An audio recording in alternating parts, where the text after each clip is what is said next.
మహానాడు వేదికగా ఓ వీడియో అందరినీ ఆకట్టుకుంది. అవును, సీనియర్ ఎన్టీఆర్ ఏఐ వీడియో సందడి చేసింది. మొత్తానికి ఎన్టీఆర్ ఏఐ ప్రసంగం అందరినీ ఆకట్టుకుంది. ఏఐ ప్రసంగంతో తెలుగు తమ్ముళ్లలో జోష్ కనిపించింది. సీనియర్ ఎన్టీఆర్ మాట్లాడుతూ సీఎం చంద్రబాబు, మంత్రి లోకేష్ ను పొగడ్తలతో ముంచెత్తారు. ఇప్పుడు ఆ వీడియో వైరల్ గా మారింది.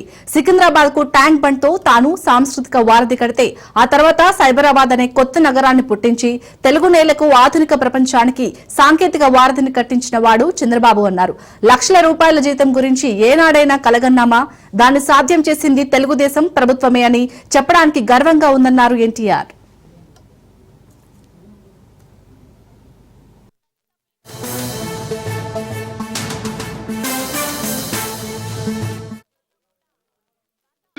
సికింద్రాబాద్ లకు ట్యాంక్ బండతో నేను సాంస్కృతిక వారధి కడితే ఆ తర్వాత సైబరాబాద్ అనే కొత్త నగరాన్ని పుట్టించి తెలుగు నేలకు ఆధునిక ప్రపంచానికి సాంకేతిక వారధిని కట్టించిన వాడు చంద్రబాబు.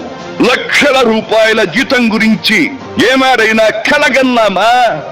దాన్ని సాధ్యం చేసింది నా తెలుగుదేశం ప్రభుత్వమే అని చెప్పడానికి మాకు గర్వకారణంగా ఉంది. డ్వాక్రా సంఘాలతో నా ఆడపడుచులు సాధించిన ఆర్థిక స్వాతంత్ర్యం చూసి నాకు సంతృప్తిగా ఉంది. గోదావరిని కృష్ణమ్మతో కలిపేది ఎప్పుడో పోలవరం తెలుగు వారికి దేవుడిచ్చిన వరంగా రూపొందే శుభదినం ఎప్పుడో అని ఆనాడు నేను పలవరించాను. పట్టి సీమతో ఒకటి నెరవేరింది. పోలవరం పూర్తితో మరొకటి ఇంకా 2 ఏళ్లలో నెరవేరబోతోంది. రెక్కలు ముక్కలు చేసుకున్న డొక్క సగం నిండని పేద ప్రజానీకారికి ఇంత ఆదరవు కల్పించడానికే ఆనాడు కిలో 2 రూపాయల బియ్యం పథకం పెట్టాను. అటువంటిది P4 కార్యక్రమంతో పేదకు పేదరికం నుండి విముక్తిని కలిగించి బంగారు కుటుంబంగా తీర్చిదిద్దే చంద్రబాబు ప్రణాళిక అహో అద్భుతం, మహాద్భుతం. శాతవాహన సామ్రాజ్యానికి ఒకప్పటి రాజధాని నగరంగా బాసిల్లిన అమరావతి పేరిట నేడు నిర్మాణం జరుపుకుంటున్న ఆంధ్రుల రాజధాని నగరం దేవేంద్రుడు సైతం అసూయ పడేలా, మయూరి సైతం అప్పుల పడేలా రూపుదిద్దుకోవాలని మనసారా దీవిస్తున్నాను. క్రమశిక్షణాపూరితమైన అభ్యుదయ సమాజ నిర్మాణ శక్తిగా యువతను మలచడం కోసం ఆనాడు నేను కలలు కన్నాను. యువగణానికి ప్రాధాన్యమిచ్చి యువశక్తికి పదును పెట్టి నా కలను నేడు తీరుస్తున్నాడు నా మనవడు లోకేష్. అంతేకాదు, అధికారానికి సరైన నిర్వచనం మానవ సేవ అని ఆనాడు నేను పాటించిన నియమాన్ని నేడు గతంలో ఆచరించి పార్టీ కార్యకర్తకైనా సాధారణ పౌరుడికైనా అండగా నిలుస్తూ నా వారసత్వానికి వన్నెదిస్తున్నాడు లోకేష్.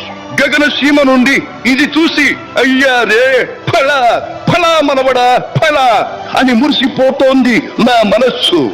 ఈ దేశం మనది, దేశ సమైక్యతే మా సిద్ధాంతం, మా రాష్ట్రాభివృద్ధే మా దేశాభివృద్ధే మా లక్ష్యం అంటూ ఆనాడు నిత్యం నినదించేవాడి. ఈనాటి వికసిత భారత్, వికసిత ఆంధ్రప్రదేశ్ గురించి వింటుంటే ఇదే కదా నేను కోరుకున్నది అనిపిస్తోంది. చివరిగా ఒక్క మాట, తెలుగు నేల నలు చెరుగులా పాడి పంటలతో పారిశ్రామిక వికాసంతో పరవశించాలని, తెలుగులాట ప్రతి ఇంట నిత్య వసంతాలు చెందాలని, ప్రజల కోసం అంకిత భావంతో ప్రభుత్వం చేస్తున్న కృషి ఫలితం కావాలని ఆకాంక్షిస్తున్నాను. సెలవు. సర్వే జన సుఖినో భవంతు.